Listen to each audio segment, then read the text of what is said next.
full of moonlight in my hometown, talking about our generation and yours, these Motor City streets blending with the sound of your voice. You a poet, woman with swagger, integrity, and love, and you give me no reason not to continue to search for our humanity inside hand-me-down poems or recipes for survival. When you are born in this skin, in this place they call America, what do we have left to pass down more important than love?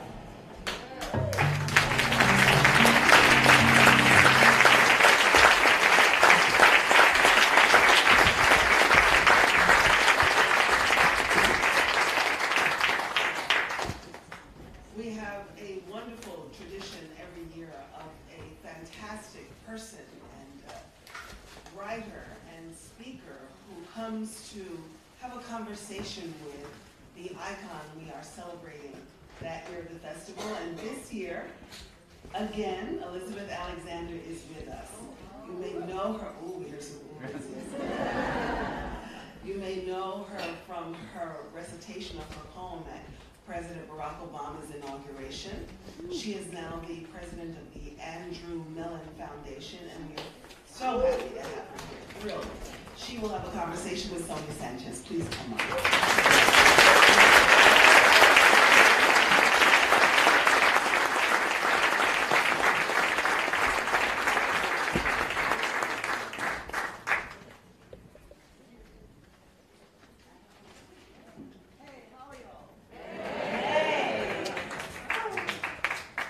I was saying to Elizabeth, I know I need to do some shopping because you notice I have the same thing on that I had on. and inordinately, I haven't shopped in close to 20 years, as you know, so some of y'all will have to take me shopping, okay? I'll send you things. Yes. Oh, that's even better. So, I am so overjoyed. Can I tell you something the first time I saw you? Oh, first time I met, I was going to do a reading at the University of Chicago, and I was sitting down, and this young woman came over and sat next to me and told me her name and said, I'm a poet also. And I said, you got to go meet Sister Gwendolyn Brooks, right? And gave you some advice about those men, too, right? Remember? You know what? I forgot. That is true. That's yes. right. Advice taken. Yeah. Well, that was, your friendship is a treasure to me. And it is beautiful to be with you today. It's been much too long. And seeing that beautiful movie, and just, I mean, that beautiful movie that captured so much of your life and who you are and what you believe. It has me thinking about all of the encounters over the years and about how grateful I feel. And thank you to Dr. Blay for how you set us up with a thank you, you know. For all the things, you know, my dad always says to me, use your voice because you don't always know who's listening, but someone is always listening. And I was... Especially with FBI. And then there's that kind of listening. Someone is always listening. But I think about all the things that you've taught me. Many things that you may know, but also many things that you may not know because you were just being yourself. So all of the thank yous. I mean, you taught me when I saw you in the Weaver's Way Market, you taught me that we have to take care of the bodies that we live in. You taught me as a poet not to let form deform me, and as a Black poet to embrace all of the modes of expressing that are available to us, which is everything. You taught me that you have to exemplify and sometimes teach people who, in your words, do not walk upright like human beings, how to walk upright like human beings, and that is eternal work. You taught me how to evolve and keep evolving and keep evolving. You taught me how to be a mother to my own children while also taking in all those other children who we mentor and who are our students and who are all over the world, and that really the greatest privilege is being a teacher. The greatest privilege is being a teacher. And you taught me always to take joy and pride in having Black as the central orientation of life. That is a way of living. You taught me how to build things, you know, not just to make a thing and a thing and a thing and a thing, but to build things in community, and to do that even when it's difficult. You taught me with Does Your House Have Lions how to struggle to speak difficult truth within family. You taught me how to try always to be more generous because of the way I see you making time, but also being clear about your boundaries, but making time for so many human beings. I think about times when you talked to me on the telephone, and I thought, she is giving me time to talk on the telephone. And on the times when we've talked on the phone, what you taught me is you would pick up the phone, and wherever you were, whatever you were in the middle of, I remember talking to you when you were working on that part of Does Your House Have Lions? The part where the ancestors come into the hospital room and start speaking Wolof, and they start speaking French. And you were speaking about it in the most matter-of-fact way, sharing that deep, deep process with me. You taught me how to receive gifts. And when you say your gift is for you to keep on doing the work, you know, that it is a very, very profound understanding. You taught me about lifelong friendships, and I think in this movie about so many of those extraordinary friendships, your friendship with Elizabeth Catlett, your friendship with Lucille, your friendship with Baraka, your friendship with John Bracey, all of those friendships that you've allowed us to witness in action, and that those friendships were about loving each other but also building something black and beautiful and generous and enduring. You taught me in your friendship with Lucille, which I had the privilege to be up next to sometimes, how to fuss with your friends and encourage, you know, because the two of you would fuss back and forth, and how that was a beautiful part of friendship. Always telling her what she had to eat. Always talking about her plate. You would tell her what she was supposed to be eating. You taught me, the first time I ever heard the word deadly nightshade vegetable, I was like, wow, this is fascinating. That came out of your mouth. So many, many, many things that I want to say thank you for on behalf of everyone who's watching and witnessing. And so I thank you and I love you. You taught me how to let myself sometimes cry on stage, which I feel on the verge of right now, because you know, the things that we talk about are deep things, and the ancestors we are bearing witness, they gave us something to do, and that's serious business. And when you think about that, that will bring you to tears, as your words and your ancestral witness does, and that's all part of it. So I could go on, but that's my thank you to you, to say how wonderful it is to be here with you for another visit. Oh, thank you. Thank you. For your words. We've had so much richness tonight, and we've had blessings of song and words, and we had a wonderful young poet ahead of us, and we had this movie. And I want to ask you a million things, but I want to ask you two big things. The Black Arts Movement, Black Studies. What are we now called to build? That's what I want to know. Yeah, that will take a pieces or two. But just to say it quickly, and then to say it again, you know, we need to come back and talk to each other. We need from now on to start going to the various cities and talk about organizing. Just like we came in to do this now, we need to come into town with no one really speaking, but sitting down, you know, with a plan. You know, with a plan that will teach. It was here in this city after the election when 45 was elected. I don't call him president. 45 was elected. You know, a young student said to me, she was a grad student, said, Professor Sanchez, I did not vote. And I said, whoa, you know, that's difficult for me to hear. She said, well, I had a right not to vote. I said, that's right, you did have a right not to vote. I said, but I'm always reminded, you know, when Sister Toni Morrison was asked on the idiot box, do you vote? And she says, oh yes, I remember all those people, you know, who died for me to vote. When I vote, it's like a small prayer by the road. And that's how I said, you know, we voted. I said, this is not the first time that we've had, you know, someone we didn't want to vote for. I mean, black folks and people of color and progressive people in America have always had people, and we always had to write in names. But we voted. We voted.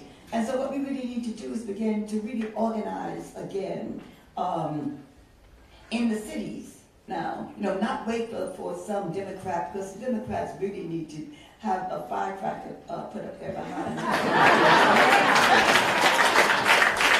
I've never seen people, you know. I mean, when the dear sister in California said some things that they thought were incorrect, that's what they talked about. They didn't talk about what was going on with the Republicans, right? They decided to attack her, you know. And I, you know, me, every time they call me asking for money, I said, you know, you always want money, but you don't want to do, you know, step out there and be brave. You know, really step out and be brave. Walk on the water. You need to learn how to walk on water. And you need to also question the people as to really what is necessary, what is needed, because you really don't know. Period. And we're going to have, you know, young people constantly, you know, and we've had young people before, you know, Reagan and Bush and a whole bunch, you know. And we've had people who are very, very dangerous. But I want to say to this audience that, you know, this is very dangerous for us. You know, you think, someone said, well, you know, Professor Sanchez, at least they're going after the Mexicans and not us. I said, are you joking? I was really joking, really. I said, you got to understand America. You know, you got to understand the constant enemy to America, whatever, or the people that they constantly think are completely not only militant, but completely subversive, you know? And I say, you know, we have really got to teach our children and our people and all people, you know, how to be subversive in a nice way, right? You know? You got to teach our children how to do that. And I've been in and done workshops with children. I mean, I teach the haiku, ostensibly to teach them how to write poetry, but I always veer off into how is your classroom, you know? And every child will say, you know, the teachers don't like us, they don't teach us, you know, we're in here, whatever. And I said, well, what do you do? And sometimes they would say things like, well, you know, I curse her out. I said, you get thrown out of class. And I said, why don't you be, and I wrote a word, subversive. And I began to explain, put little arrows from it, like what that meant. How they, if they come together, if they organize together, they can run a classroom and make someone teach them, you know, whatever. And if things really get so tough sometimes, you can say underneath your breath, resist. And when she turns around, you look up and say, oh, did someone say something? When she goes back, resist, resist. I mean, really, and it's more than that, but it really is a lesson. And I've given out many of these buttons. Resist, you know, whatever. So we need to wear them and look down and touch them and give them to our children. But the adults need to come together. The adults need to, in every major city, you know, and every time that something really happens in this place in Washington, D.C., you know, and I said this, you know, you've heard me say from the stage, we all need to just stop what we're doing and just stop marching down to Washington. You can't march, take a train, take a bus, take a car, whatever. And we need to just sit in and stop Washington, D.C. Because if they're not going to do the work they need to do, right, we need to stop it, period. And I know that sounds aggressive. I know somebody said, I can't do that, I have a job. Well, I've always had a job too, but I did have a job long sometimes. But we promise now that you will not starve, that you will eat. But you cannot any longer think that being nice is going to make these Republicans nice.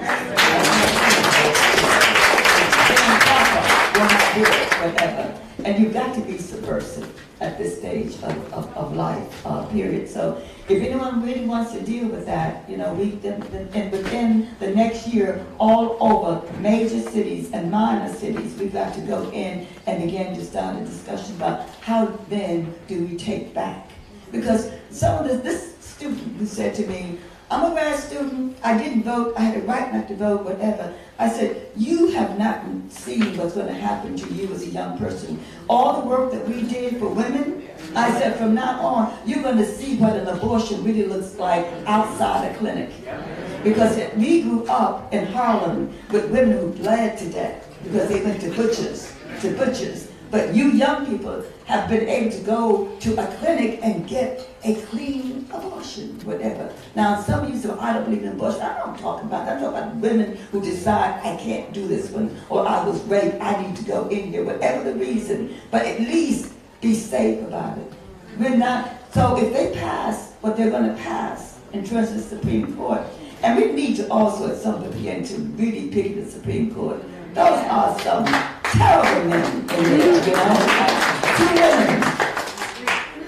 3 women. Can you imagine what that means now with this person that now they're going to try to put in there, whatever? And oh, Clarence is still there. Playing his banjo.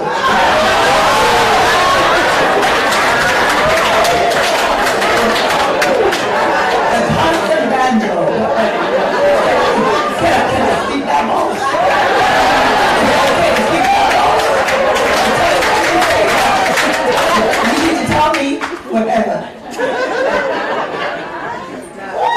We need to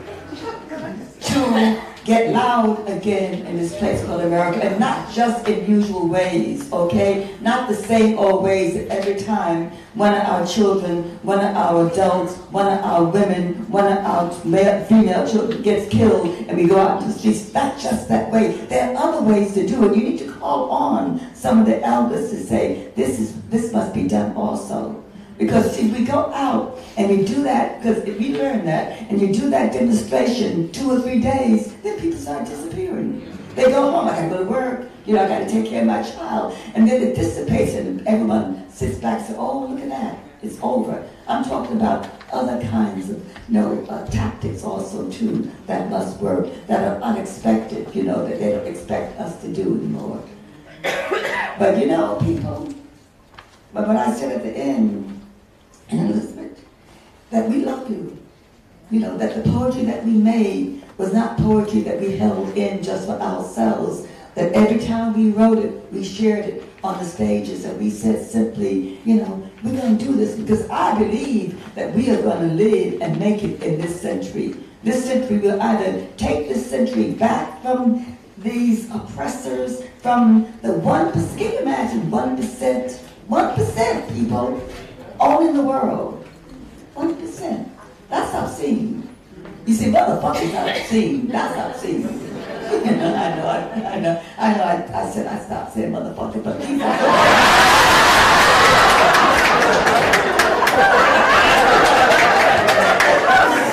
That is the truth.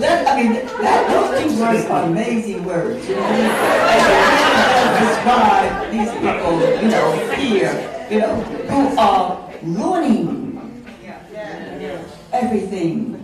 And we have got to respond, and we're not asking you all to do, we have a list of the same things, but the point is that every day you've got to do one thing. Just one thing. One thing. And so much there, and the all of it. But the second big question I wanted to ask you, I kept thinking, I was feeling so happy to be sitting next to you again, too far away from you, actually. And I was thinking about just the feeling of being with you, and how I feel when I've been with you, and how I think people feel with you on the stage. And that is the profundity and complexity of the love that you emanate. Love is not just romance, love is not just easy, love is complicated. So the second question I wanted to ask you is invoking Sister June Jordan, who, as you know, used to say, when you are in struggle and in battle, you have to ask yourself, where is the love? What is it that you are fighting for, not just what you are fighting against? And so that's what I want to ask you is what is What is the love that drives you, and what are we fighting for? Speaking of June, it was here in D.C. at Howard that she read that piece. Yeah. That was an amazing conference, because that was a conference that people, some of you will remember, right before that, what is one thing? Oh, that's tiredness. The Black Women Writers Conference? No. This is a huge conference that was given and everyone was sitting, and Audrey had come out right before the conference, and Howard used to have a hotel, right? And I had flown in from someplace, and I went to the bed. Nothing was ready, so we didn't have a roller at that time, so I had to schlep this bag and my books over. And I went to the auditorium, and I stretched out, and I was sleeping. But the door opened, and in comes Audrey, and she had a posse with her, right? And I looked up and said, "Hey, Audrey," and she looked like this, and she kept going. So I said, maybe she didn't hear me. She went down, and people were gathering in. And I went, and Audrey was sitting in the middle of the row, and these young sisters were sitting on either side. It was a posse. She had a posse before we talked about posse, right? And I came, and I crossed over, and I got in front. I said, "Hey, Audrey." I said, "Oh, Sonia, dear." She said, "I didn't want you to get involved because, I just came out," she said, "and it's a big uproar." I said, "Where are you from?" She said, "New York." I said, "Where am I from?" I said, "New York," right? I said, "Do you think that I didn't know that you were gay all these years?"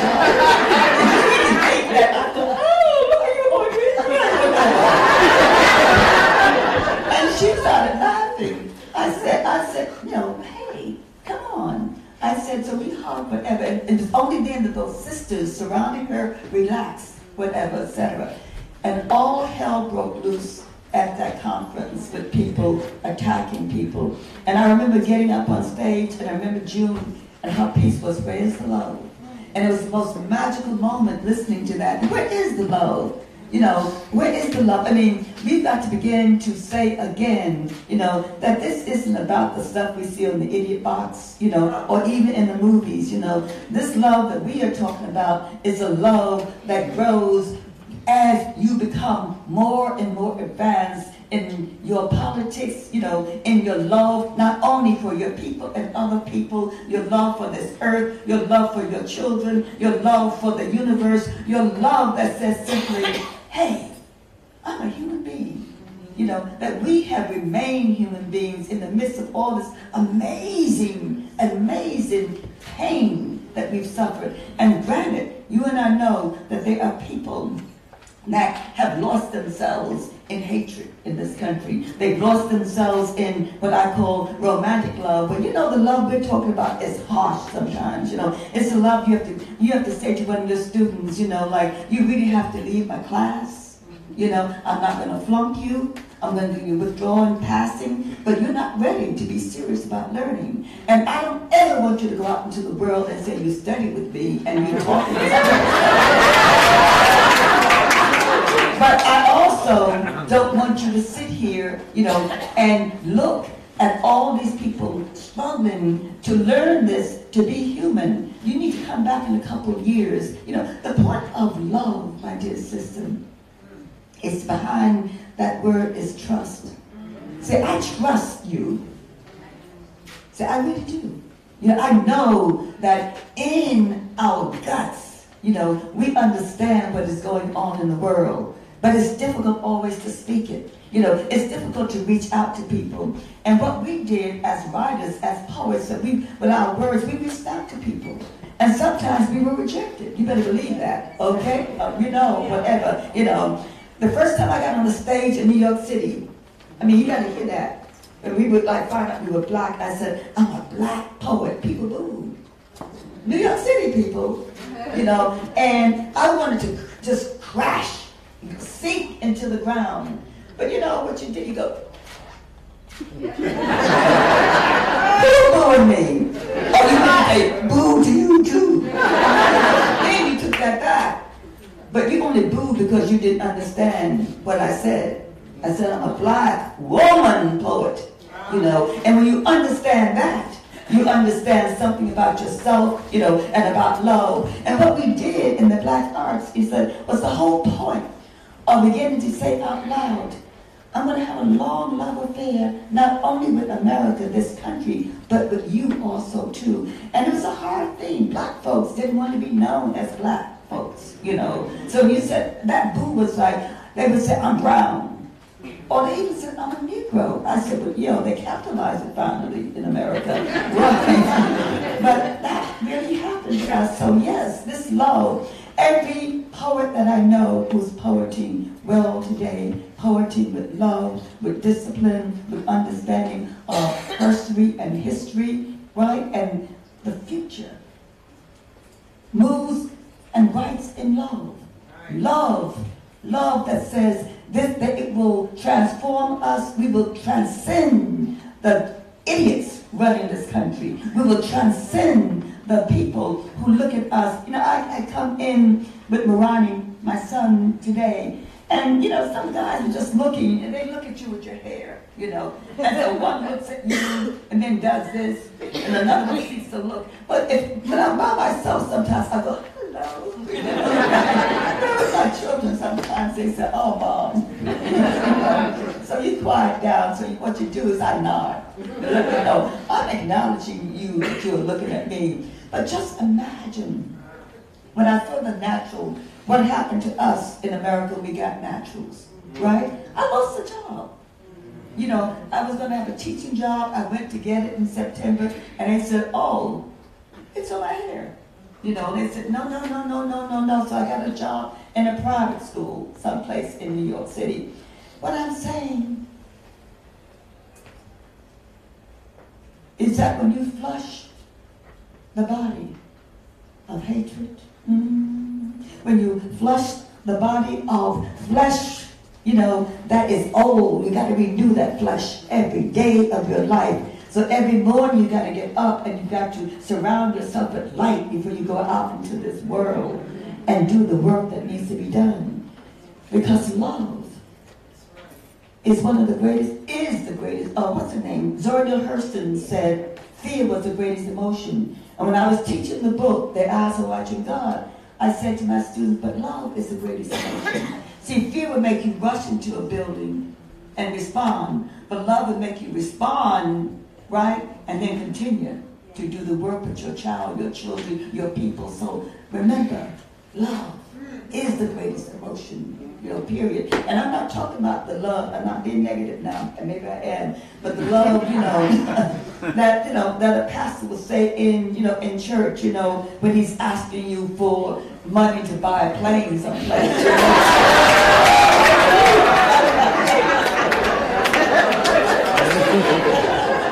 But I'm talking about the love of teaching for 45 years.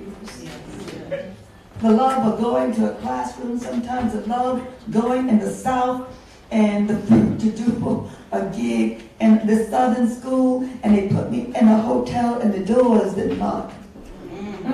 And I put a chair up under the knob and I bet the windows didn't lock. And what I have been talking about there in the South, and my children were so happy because they put money in one of those little beds, and the bed would bump for a while.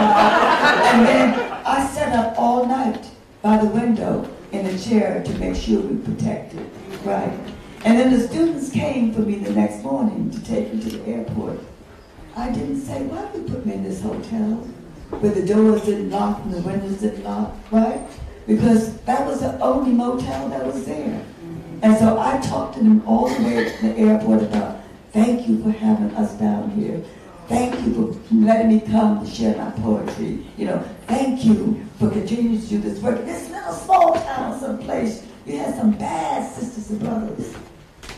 And you must learn how to love yourself finally.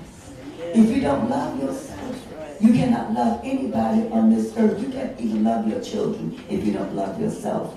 And one of the things, you got to start excreting all that crap that you have accumulated over the years, okay, that you think you need, you know, to be a woman, or you think you need to be a man. You got to excrete it and understand at some particular point this is business. This is real business. This is beauty. You are beautiful. You know how children come up and you autograph and they tell them this long name. My name is, what I call the Americanized names, like African, like, someone give me a name. Huh? That's it. That's right. I said, what's your name? Zanika. And I said, oh, what a beautiful, do you spell it? Yes. And then I say, what a beautiful name. You know what they do? They smile. Because in the classrooms, they laugh at the names. And I said, someone called me from the Washington Post, talk about, I want to do an article about these names, these strange names that people are giving their children. I said, are they really strange? You know, I said, let me tell you something. My generation gave our children African names, right? You know, Muslim names, did they not, whatever. But I said, these are true, I said, African Americans have given their children names that have a polysyllabic sound of African names, but they're strictly American, purely American. And the woman said, well, that's not what I really want. I said, that's what I'm giving you. They're going to laugh at Zenobia, you know, and Zafia, or whatever, etc. And I said, these are American names that Americans now, you know, black Americans now are giving their children because they hear the sound of Africa, the polysyllabic name, but they are strictly American names, people, whatever. And then every time you hear one, you got to compliment them and say it's beautiful. What a beautiful name for a beautiful child. And they light up. Yes. And that is the kind of love. So when I said at the end,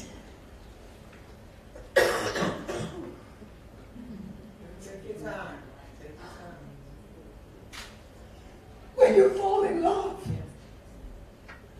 with yourself and your people, and that people gets extended, you know, in America, because America is a great place because of all the people who are in here, right?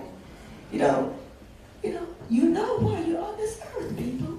Yes. You know why you write. You know why you vote. You know why you drink water. You know why you eat well. You know all of that because you say simply, hey, these are my people. And I'm going to make sure this country, you know, holds them and loves them properly. Thank you for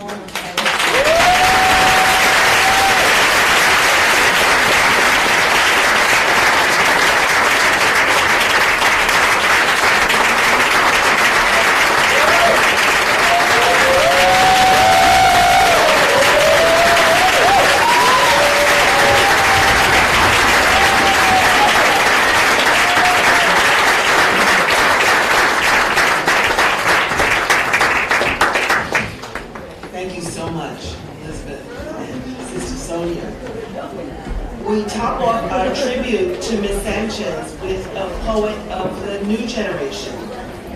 She is the first youth poet laureate of the United States.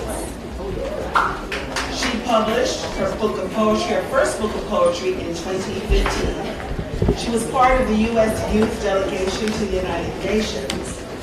And in 2016, she founded the community project One Pen, One Page to promote literacy and youth activism. I often start these events by saying that African ancestral people understand that we live in a continuum with those who have gone on before us, the ancestors, those living and those yet to be born. Because they were, we are. Because we are, they will be. Here is one who will be, Amanda Gorman.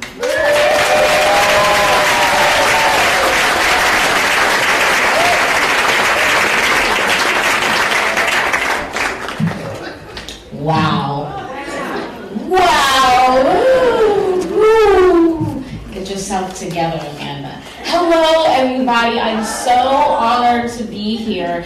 I know we're trying to get to the reception, but I'd like to say a few words, two of them of which would be thank you so much to Dr. Sanchez. Again, I had to get myself together. To give you some background, I'm pretty young. 20, but like I have the body of a 10-year-old. And I remember, really getting into poetry in high school, and I was really fortunate enough to have a mentor. And what was really interesting is this mentor was a white woman, but I remember the first time we sat down and we were going to read poetry, she didn't begin with Wolf or maybe with Dickinson. She gave me Shake Loose My Skin.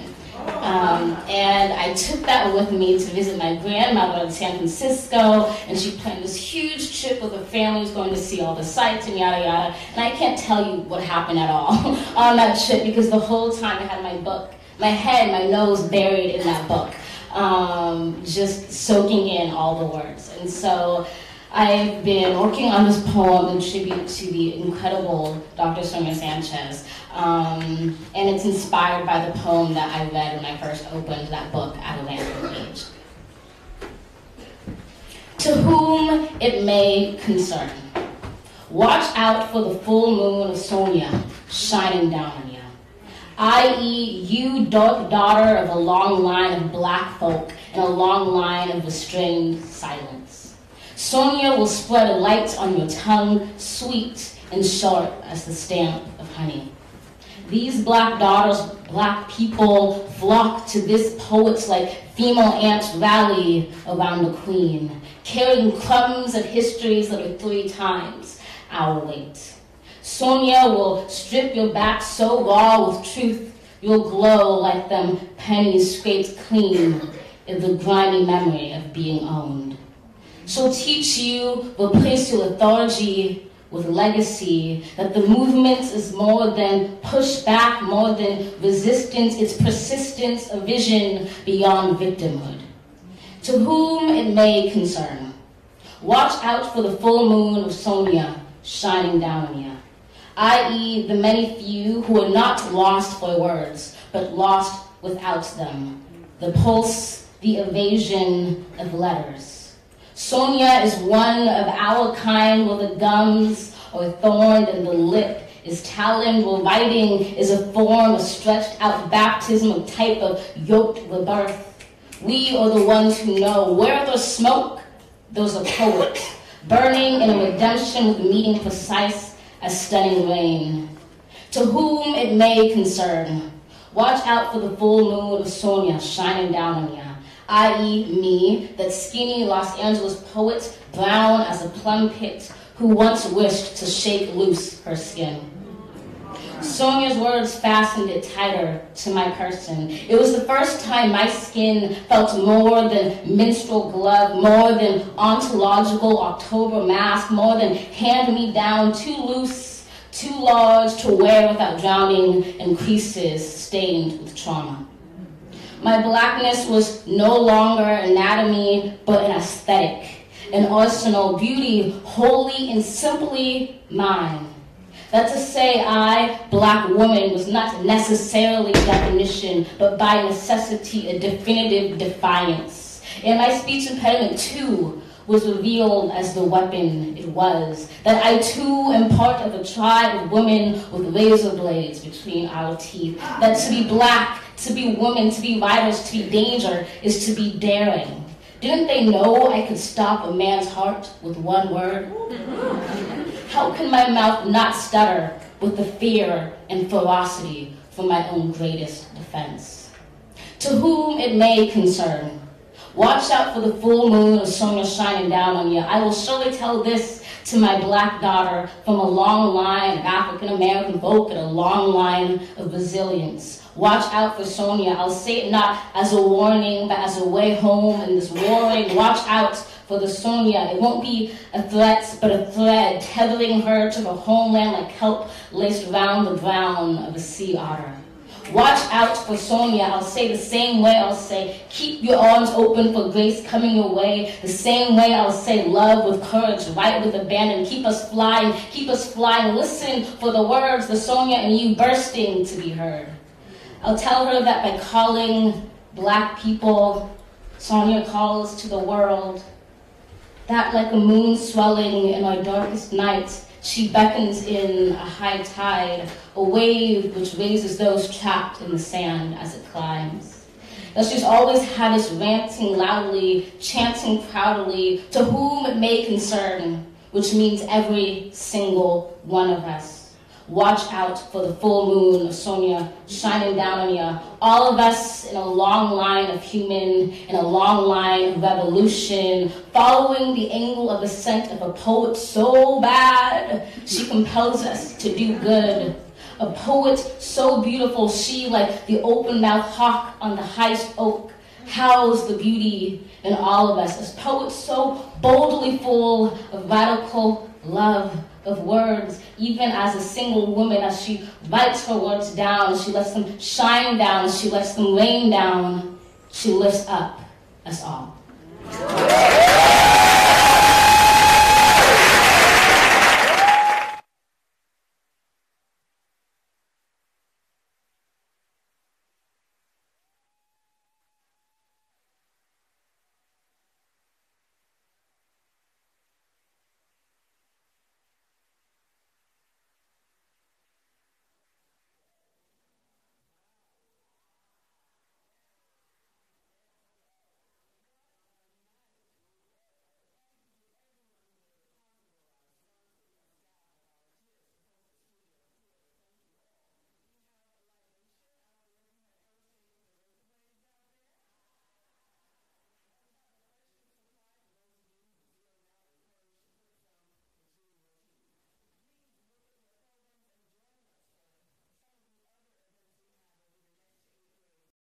We're living in a world where trust matters. Not just trust in the news and information we receive, but trust in who gives it to us. Media outlets are coming under vicious attack, often by politicians angry about being held accountable. Donald Trump rails on and on about fake news, even though he readily dishes it out and lies on a frequent basis. In addition, we watch and consume cable, broadcast, and digital news and see the appalling lack of diversity and inclusion, which easily shows up in the stories we don't hear about, stories we know matter. Personally, it has been tough to watch TV news over the last 6 months since the cancellation of my daily morning news show.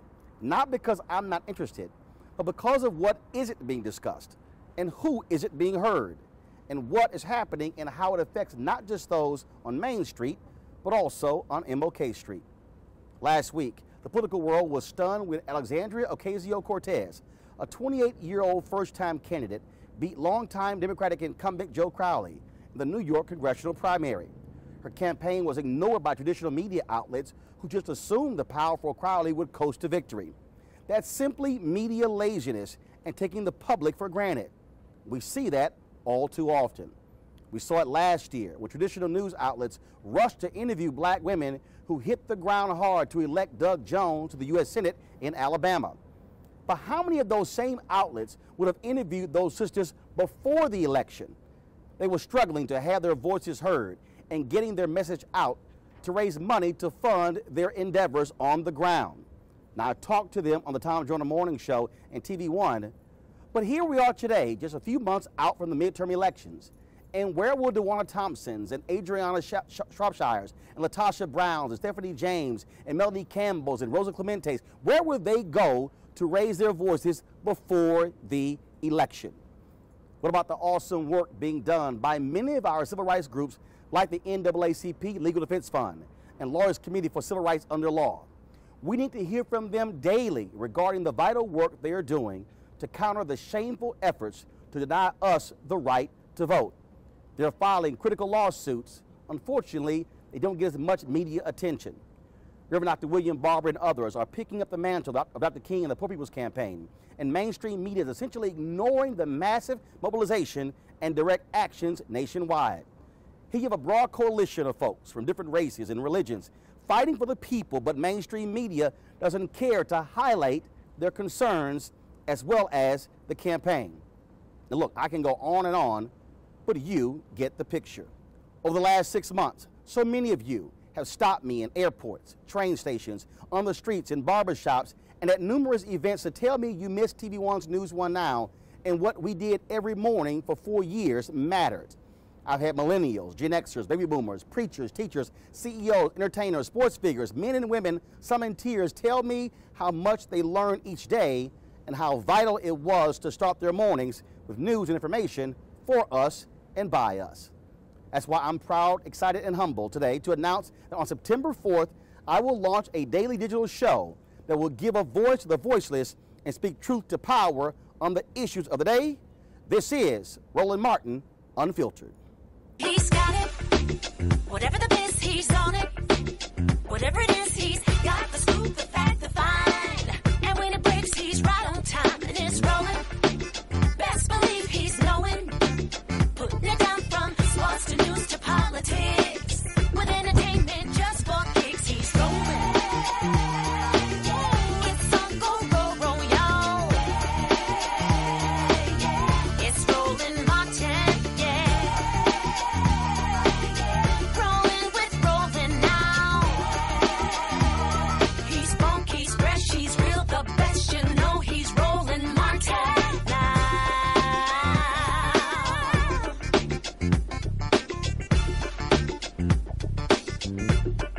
Martin! Pretty cool, huh? And those voices in that song may sound familiar. That is Terry Ellis and Cindy Heron of En Vogue. That song was produced by Slick, and I'm proud to have their support. Folks, Roland Martin Unfiltered will be a daily show broadcast from Washington, D.C. that will focus on news, politics, culture, entertainment, social justice, sports, education, business, and finance. If it's important to you, we'll cover it. You'll be treated to some of the top minds in education, public policy, and academia, discussing the news of the day and why it matters to us. We will also hit the road and broadcast from cities across America, holding town halls and forums to hear what the people, not just the DC pundits, have to say. You will see one-on-one interviews with authors, artists, and other top names going deep to get at what matters to us. We will also do something different. You won't just see it once a day. We will stream the show live and then restream it several times over a 24-hour period and make it available for video on demand. In addition, we will offer a video and audio podcast of the show. And we are in discussions with several TV stations across the country who want to air it in select markets. But folks, there's more. Roland Martin Unfiltered will also live stream speeches, summits, conferences, and other events to our audience. There are a number of things happening every day across America that mainstream media simply ignores. But because of today's technology, we will be able to bring you these events unfiltered. You can also expect to see and participate in these live events across the country, such as our town halls, one-on-one interviews, as well as pop-up events. My team has done this for the past 6 months as we have broadcast speeches, lectures, and rallies from all across the country, even major events such as Operations Hope Global Hope Forum, the 50th anniversary commemoration of the assassination of the Reverend Dr. Martin Luther King Jr. in Memphis, and weekly demonstrations of the Poor People's Campaign. In July, we will broadcast live from Essence Festival in New Orleans, the NAACP National Convention in San Antonio, as well as the Jeffrey Osborne Celebrity Classic in Connecticut. Folks, this will truly be a digital experience like no other. And the great thing about Roland Martin Unfiltered, everything will be interactive. You will get to comment in real time and share your thoughts and views. And in fact, we will incorporate your videos as you talk about what is happening, the news of the day. Roland Martin Unfiltered, folks, this isn't just about me, it's also about you. This is why we want this to be powered by the people. I want to thank Lee Saunders of the American Federation of State, County, and Municipal Employees for coming aboard as our first corporate underwriter. Their contribution has been vital to get us to this point today, and we look forward to a great partnership. And I can't wait to also share with you some of the other folks we're talking to once we finalize those deals. But when I say powered by the people, that also means you. Yes, we want you participating. This show won't require a cable subscription or be hidden behind a digital paywall. We'll initially live stream the show every day on Facebook, Periscope, and YouTube and make it available to everyone for free. You'll be able to watch it anytime on your phone, your tablet, computer, or television. This is truly a post-cable digital media show. That's why I'm also launching the hashtag Bring the Funk Fan Club, where our aim is for at least 20,000 of our supporters to contribute an average of $50 a year to ensure that we will be able to deliver the news and information you want and need that is independent. We have several funding levels for those who want to give more, and your support is vital. Now, we will have advertisers, but we have to be willing to fund our own news source if we want them to be free and independent and to speak to our issues with clarity and conviction. So right now, I want you to go to RolandMartinUnfiltered.com, where you can join the Bring the Funk fan club and become a charter member. Now, of course, we're going to have various discounts and gifts for our charter members of the Bring the Funk fan club, and so we want all of you to sign up. And again, I've been saying this for years, that if we want our news, we are going to have to be able to fund it. You can looking forward to, again, discounts to merchandise and books, as well as exclusive invites to various events that we put on around the country. Plus, your name will be listed on our website as a charter member. Why must we have an independent platform like Roland Martin Unfiltered? Because that is what has gotten us through all these years in America. It was 191 years ago when the nation's first black newspaper, Freedom's Journal, wrote in their lead editorial on March 16, 1827, "We wish to plead our own cause. Too long have others spoken for us." Frederick Douglass, the former slave and great abolitionist who founded the North Star newspaper, said it was, quote, "just common sense that those who suffer injustice are those who must demand redress, and thus African-American authors, editors, and orators must have their own paper with which to share their voices." It was Douglass who inspired Robert Abbott, who went on to found the Chicago Defender in 1905, a groundbreaking newspaper that battled white supremacists and segregationists and spoke on behalf of millions of black Americans and led the great migration of black folks from the South to the North. It was the great Ida B. Wells Barnett who used the power of her pen to fight against lynching, even as she faced mobs who wanted her killed. But today we're seeing fewer voices of color in radio, television, and online media, not just on the air, but also owning. Here we stand 25 years away from the nation being a majority of people of color in 2043, and we're still depending on someone else to tell our story. That, folks, can never happen. We must always be in control of our narrative. Now is the time for us to speak truth to power.